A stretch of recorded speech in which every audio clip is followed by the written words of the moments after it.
Age ko po is 18. I'm a social media influencer po. And student din po.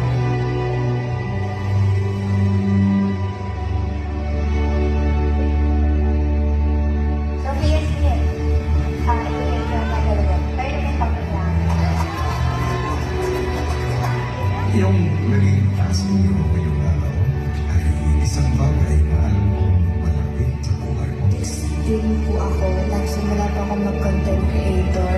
Hindi ko naman na-expect na nagugustuhan ako ng tao kasi hindi naman kagusto-gusto yung ugali ko ng ibang tao. Like, grabe yung judge talaga yung ibang tao. And bilang content creator ko rin, hindi din madali. Konting pagkakamali mo lang is